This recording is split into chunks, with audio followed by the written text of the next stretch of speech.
I really try to help impart to the families that I work with that we've all made it through our worst day to be where we are today. I mean, and maybe this is our new worst day, but we still made it through. Welcome to the Family Care Learning Podcast. My name is Scott Hort. I'm the training manager here at Christian Family Care, and we want to welcome you and thank you for listening today. We're going to be talking today a little bit about navigating the child welfare system. And this podcast is really designed for foster and adoptive parents who want to care for children in the foster care system.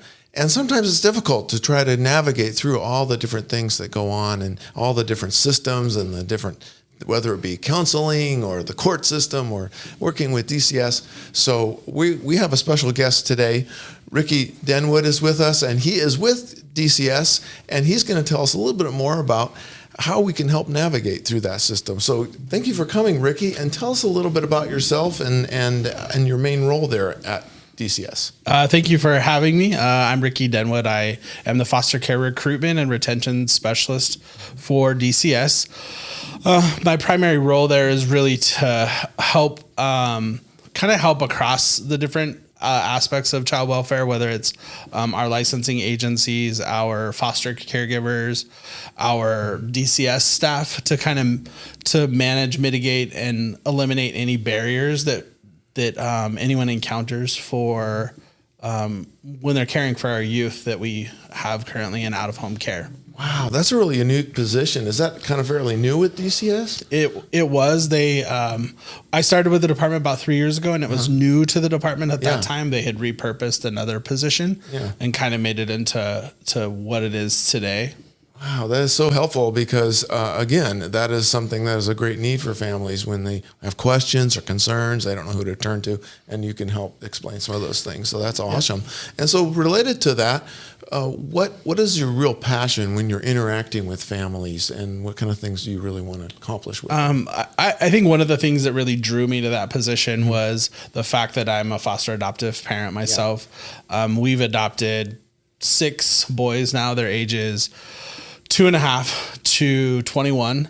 And so we've kind of been through the ringer of sorts, just personally with our family and navigating the different fields. And I really like to be able to impart the knowledge that I've acquired over the last 10 or so years with other families and helping them gain maybe a different or an improved understanding of what it means to be a caregiver of a child who's experienced trauma. Yeah, awesome. So you've experienced it as a foster adoptive parent yourself. So that's awesome. So what are some ways that you can help improve the foster care experience for foster families? What are some things specifically that you help to do? I mean, things that I do like on a regular basis are really being able to help people understand maybe a different perspective than maybe the perspective that they're coming from, so that they can have a bigger picture, have a view of the bigger picture. So when they're, because oftentimes what we see happen with caregivers is we see the struggle of what I think should happen versus what legally needs to happen, and what might be in the child's best interest. And so being able to bring all those together in a way that feels safe and comfortable for the family, but is also in advocating for what's in the best interest of that child in reunification with their family. Exactly. And you probably see all kinds of full range of different struggles, but what are some of the main ones that you encounter when you're talking with families and helping them with what are some of the struggles that they have? If you could talk about I think a lot of the struggles that I see are maybe managing expectations of a lot of different ways, managing expectations of what a child is able to do that's experienced trauma, like their behavioral challenges they might encounter, and being able to understand like that trauma-informed perspective. I think additionally to just being able to look across the table at whoever you're working with and being able to understand their perspective of what they're trying to achieve as well. Oftentimes we see that a judge will make a ruling one way, and it's the department's responsibility to follow through with that ruling. Right. But the caregiver might not think that that's what's in the best interest, but we still have to support that because that's what the judge issued in accordance with the law. Yeah. And are you able to kind of walk them through that? And how do you get the parent to see that different perspective? You know what I mean? I think a lot of it is really being able to empathize with them and really understand their situation first. Yeah.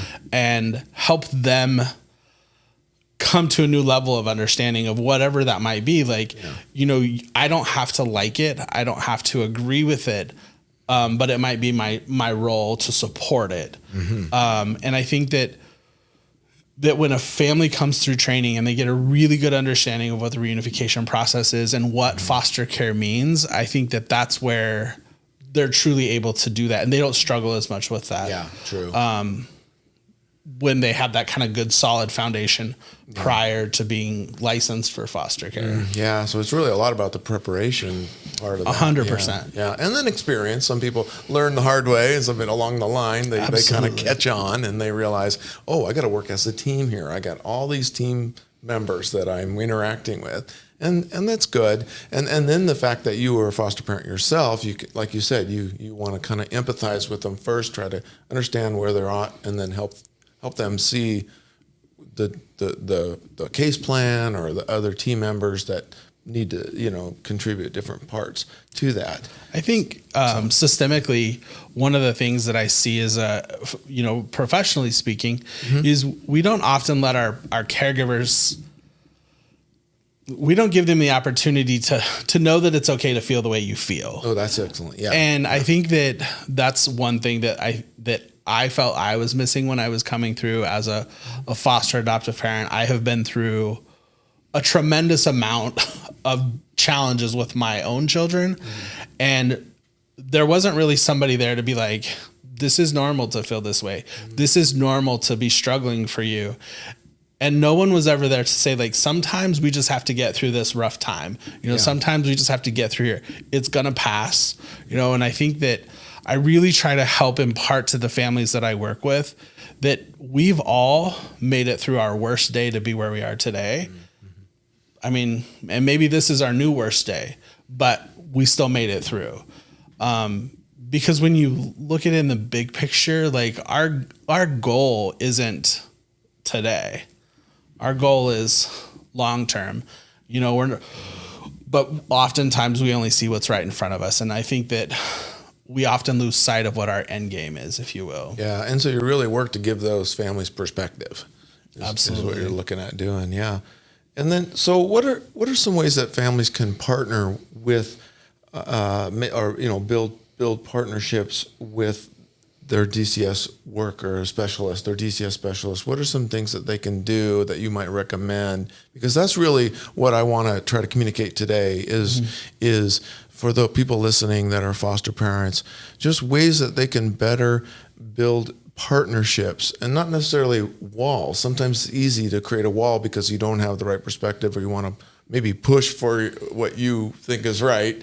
Yeah. But then having to step back and say, wait a minute now, like you said earlier, there's a lot of things we balance. We balance all these different things. So what are some recommendations that you would? Well, I think anytime when a foster parent is approaching the team, like, or they're even in, whether they're new, they've been doing this a while, I think it's important to at some level maintain some level of professionalism the entire time. Yeah. This is a professional relationship.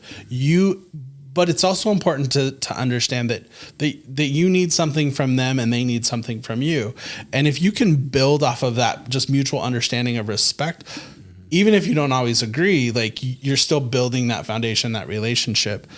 I like to go from the perspective of, like, I'm going to do what I can to support you in whatever you need, and I'm going to hope that works the same way back or reciprocates back that way. But there are times inevitably that we we run into challenges. And I think it's important for families to then also use the people around them, their licensing worker. Everyone has a supervisor. So if you need to use the chain of command, you're entitled to do so. Don't be afraid of that. You can call us on the foster care supports team, through the warm line. Okay. Which is that number is 877 kids need you option 3. Okay. So they can reach out to us that way. You can email me directly and I can, see what I can do. But I think it's really about being able to just take a step back and understand, like, we all have emotions and we're all going to feel emotional about the children that we're caring for. But we also need to be able to take a step back from those emotions and really look at what we're trying to do. Yeah. And look at that reunification case that's on the table. Yeah. One thing that we teach a lot with foster families is helping them take a step back and kind of regulate themselves. A lot of times the kids get dysregulated, right? Absolutely. As that's a big term, with kids in trauma. And so taking a step back and regulating myself and making sure I'm calm and collected, and then able to then tackle a problem. Maybe I'm not able to get some kind of payment, or I'm not able to, or have a child care issue. That's a big one for a lot of families, I think, and work with DCS specialists on that. Or maybe, they have a concern about the case plan or something like that. So I think before they jump out and try to make some waves, they need to kind of take a step back and calm themselves. Emotional regulation is key to everything, really. When you think about it, it's key to managing the relationship with your children and being able to effectively discipline, managing professional relationships. I think, it's a great skill that people possess. Yeah. Well, one thing I was going to say too is maybe if you have like a story or an example where you were able to walk a family through a situation, I don't know, could you share something like that? Or I don't know if you're able to share a I guess I don't know that I have one specific example, because a lot of these things happen in incremental stages and phone calls. And it's, it's a family calling me, and I have one family that comes to my mind that she calls me and she'll just say, I need to be talked off the edge. Oh, okay. And I'm like, what's going on? What's happening? And she has a really tough case, and she has experienced some things that as a foster parent, I'm appalled that someone has let them go on. And so I listen to what she has to say. I listen to, her struggles, her frustrations. And then I reach out on her behalf to try to help mitigate some of the challenges to prevent, because she is a good caregiver. But there are also things that, someone else should be doing to help assist her that they're not. And I would say that my boundary is not limited in one direction in that regards. I'll reach out to a foster care licensing agency and say, hey, I just spoke to this family. They need extra support. What are you doing to support them? I'll reach out to the DCS specialist and be like, hey, the family, this family expressed this to me. I'm trying to understand. I really try to feel like that whenever I get involved in a situation, I really want to seek to understand everybody's role before I start, trying to figure out what needs to be done. Yeah. That kind of reminds me of resources. Are you able to direct people to different kind of resources? Yeah. I have access to all the resources that, the foster care community has, but, absolutely, if they don't know about it, or even just helping brainstorm different options that they haven't been able to explore yet, or they didn't know about. I am I'm just the type of person, I want families to have the things that they need. And so we'll just push to see if we can get them if they're available. And I think that's encouraging, just to know that there's help, that you have it. That there is a person like yourself there that's going to help these families, and they can contact you. You have some other team members that you work with, or?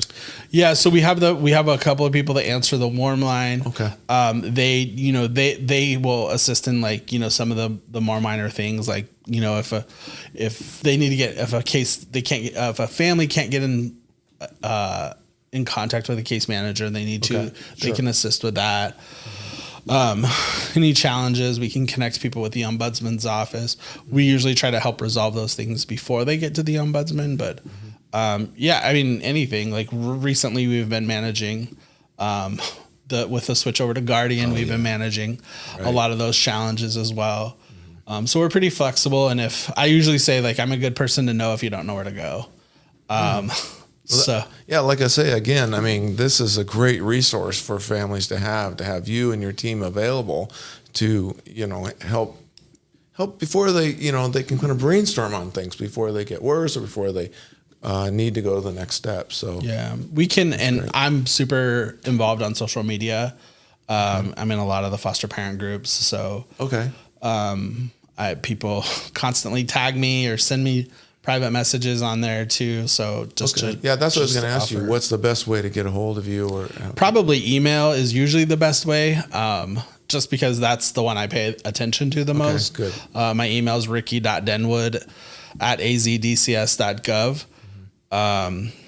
But like if they see me in the foster parent groups, like they can tag me or comment and I'll respond usually when I get a chance to. But wow, that's awesome. Yeah, social media is really a great way for you to stay connected. It is, absolutely, with those families. So that's great. It also helps me dispel myths and that's good. Going through like some of the challenges with that, one person's experience isn't necessarily like true for everyone. And so I think that's one avenue that I've been able to use in an effort to help mitigate some of those challenges. I bet. Because then that just leads to further dissatisfaction because that's not this person's situation, but it was this person's situation. Right, exactly. And I think what you said about dispelling myths is really helpful too, because it's so easy for us to just jump to conclusions or things like that. And so for you to be able to help kind of walk people through some of those things is helpful. So